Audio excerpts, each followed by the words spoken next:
Coronavirus is spreading fast and stay home.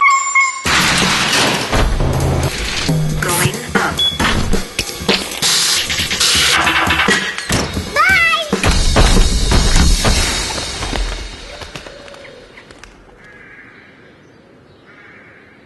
This is the gear needed to protect healthcare workers. I'm Lila Lazarus. If you're asked to come in for testing for COVID-19, this is what you can expect to see. So this is our healthcare worker. She's wearing a face shield, she's wearing a mask, she's wearing gowns and gloves. Really important to protect our frontline healthcare workers and those working in the hospital to protect themselves from the novel coronavirus. For more information on coronavirus, go to mercyhealth.com/COVID-19.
So I decided before the city and the state implement more strict guidelines in getting around, I was going to take my bicycle into Manhattan, which I would do normally a few times a month, to get B-roll about public spaces and bicycling and walking and transportation in New York. So I will have a lot of footage to contrast with what I normally would see on a trip like this. And I'm going to go on a 20-mile excursion, stay well away from people, observing 10-foot rule wherever I can. I'm only touching my own bike. I'm not going to be stopping for food or anything. I have everything with me that I might need. And I'm going to try to show you guys what's going on our streets right now, how people are getting around, what everything looks like, and of course, how the bicycle is one of the best ways to get around right now. So I hope this serves as a sort of historical document for people to look back on. And there's a Long Island Railroad train that appears to have basically nobody on it. And we're coming up on Skillman Avenue, and I actually have seen my first signs of quite a bit of bike activity. Here we are, people doing some morning exercise, practicing plenty of social distancing.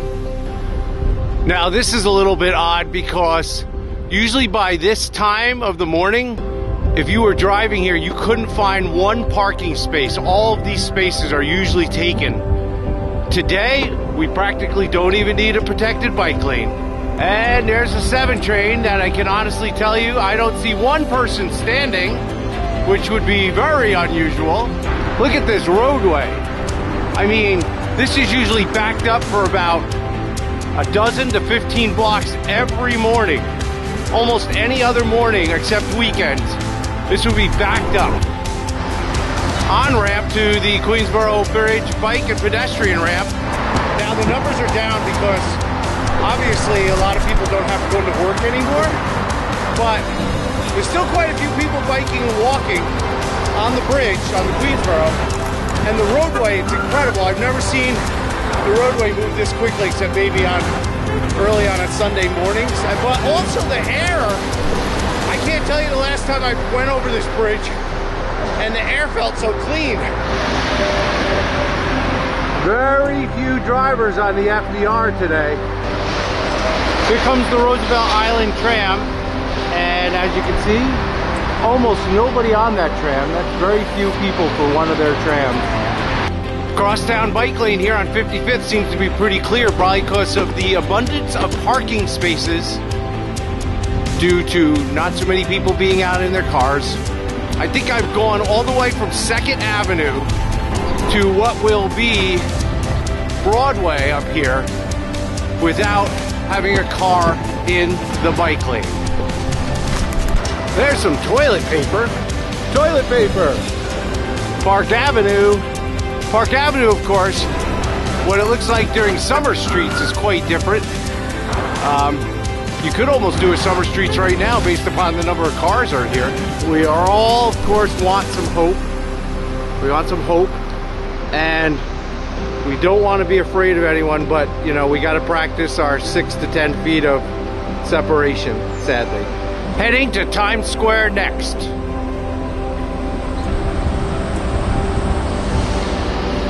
There are a few tourists here in Times Square practicing social distancing, of course. Look at all that advertising and nobody to see it. Lots of advertising. Why is it even on? Well, there's nobody here. This is quite spooky. I've shot footage probably dozens of times in Times Square. And it's almost a ghost town today. Yeah, basically no comment right there. I'm just gonna leave that there. Almost no one sitting outside Macy's here. Still have the seats out. A little bit of traffic on 34th Street. This section of Broadway has not one car driving on it, but I can count 6 bicycles. That's a pretty good ratio, 6 to 0. Lots and lots of deliveries everywhere you look. We have delivery workers that are literally risking their lives to make dozens of deliveries per day so that we can stay in our homes, so a lot of us can still eat. So I hope everybody's giving out big tips and thanks. I'm pretty amazed to find that the green market is still on and there are customers. And of course, as you notice here, the busway is even more clear than usual. Not many people out, not many drivers, and we've got the busway right here.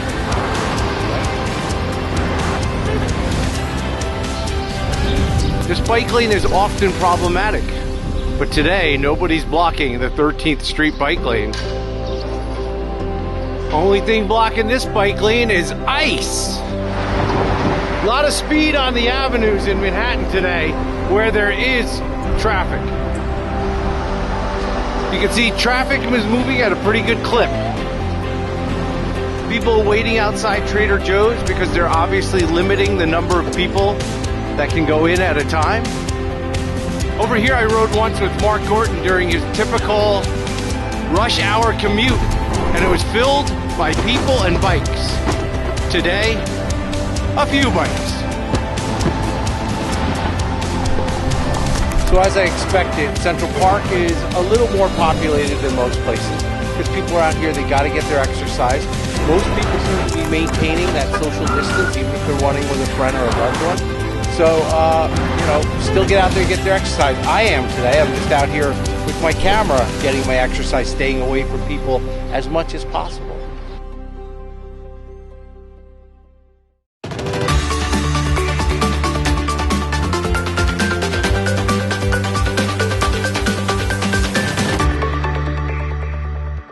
If you have symptoms of COVID-19, shortness of breath, a cough, fever, and your doctor says get tested, here's what to expect. What looks like a long Q-tip is inserted either through your nose or your mouth to the back of your throat.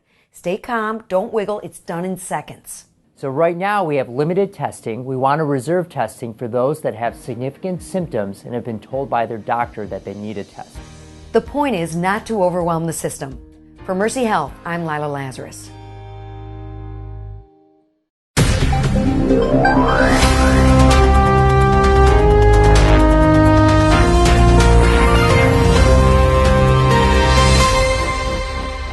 Coronavirus has actually been around for a very long time. It wasn't until 2003 when an unusual virus came and swept Asia, started in Guangzhou and then went to Southeast Asia and then spread to the world, and that was called SARS. I was responsible for the scientific response to the SARS crisis in Southeast Asia. The SARS virus occurred jumping from an animal called a civet to human. Upon sequencing, that was found to be a coronavirus. The same thing happened with the COVID-19 in Wuhan. With sequencing, we knew that COVID-19 arose from a bat coronavirus and probably went through a series of other vectors to get into the humans. Just like the SARS, the COVID-19 epidemic occurred at the same time as a concurrent influenza epidemic. And the symptoms are very, very similar. Fever, cough, shortness of breath. The mortality rate for influenza is about 1/10 of that of the COVID-19. The key mortality that happens is an acute respiratory distress syndrome, which is both because of viral damage and also intense immunologic response that occurs in some people. It's spread by coughing and sneezing. Therefore, the number of individuals that you might infect, it's estimated to be around 2.6, which is significant. From the time of contact to the time of symptoms is about 4 and 7 days. And it's been estimated that the time of excretion of the virus, how long might they be passing the virus, is about 14 days. Science is moving forward to try to find a solution to this COVID-19 epidemic. Unfortunately, vaccine development requires approximately 12 to 18 months, not only to prove the efficacy of the virus, but also to scale up to the millions and millions of units that are necessary to make vaccines work. There have been antivirals that have been tested for SARS. We need to have animal models to test these antivirals in a real-time manner in the developmental cycle. COVID-19 enters human cells through the human ACE2 receptor. The mouse ACE2 receptor does not take up COVID-19. Scientists at University of Iowa had developed an animal model for SARS, which put in the human ACE2 receptor. It means that we now have a model for infection, and we can trace whether or not these drugs will make a difference. To this end, I'm very proud to say that the Jackson Lab will be the premier provider of this mouse to the research community. We are doing everything we can to monitor the situation both locally and nationally and internationally, and we'll be pulling all stops to make sure that we will be as safe as we possibly can.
Growing up, my childhood was not easy.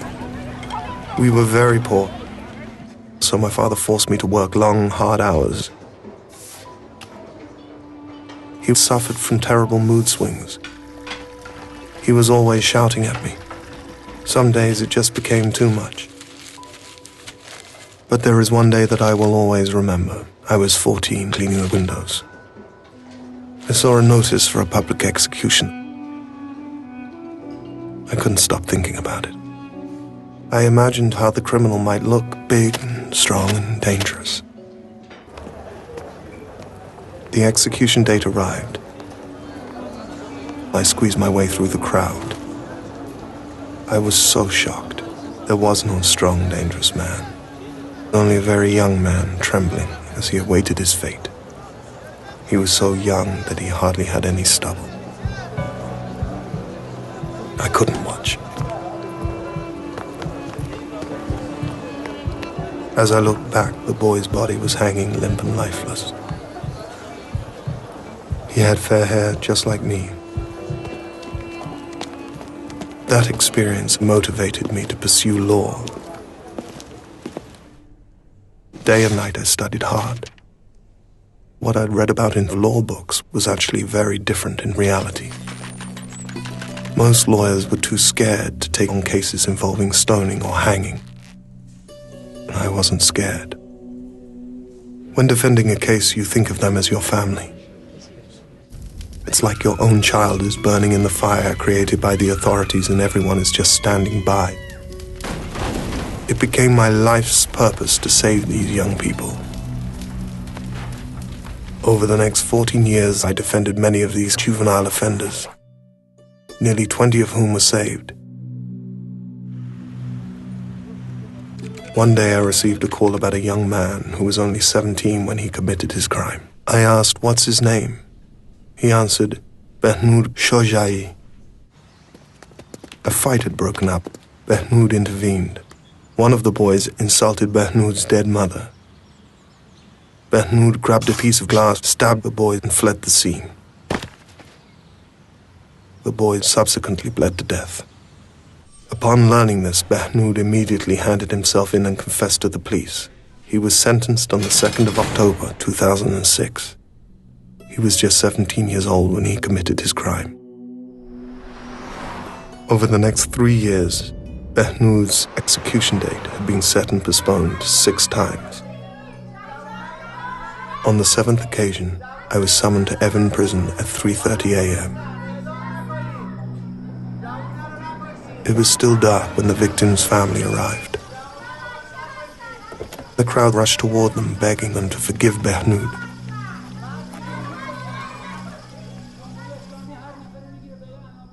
I remember the victim's father calmed the crowd, telling them he didn't want to actually see Behnoud executed, but he wanted to see the noose around his neck.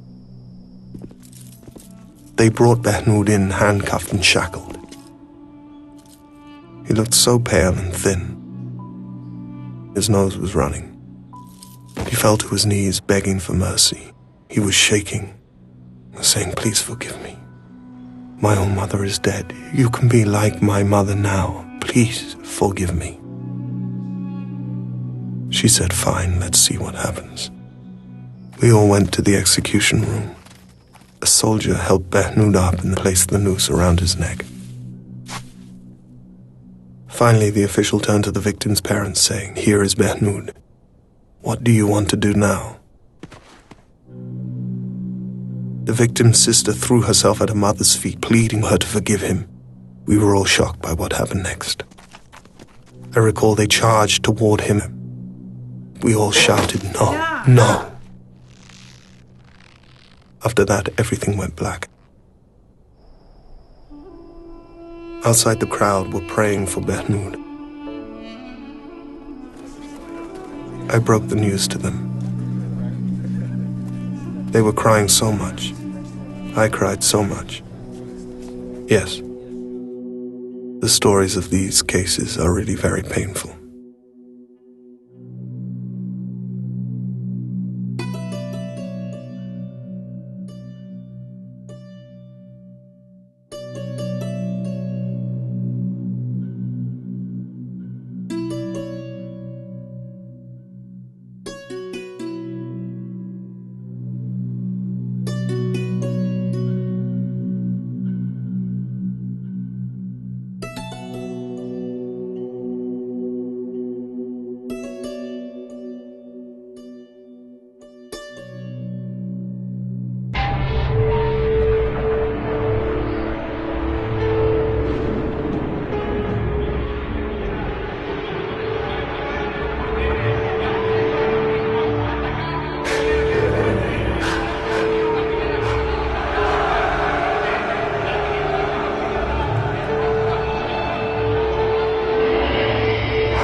in Goma, the Centre de Santé de Baraka, where we are looking at MEDER's programs for Ebola prevention, hand washing stations, information, education, behavior change. And so we've just done a visit with the donor UNICEF to see how it's going, and got some great suggestions on how to make things better, more effective. We're here with all these young people, and we want to say to you, Jambo! Jambo! Jambo! Jambo! Okay.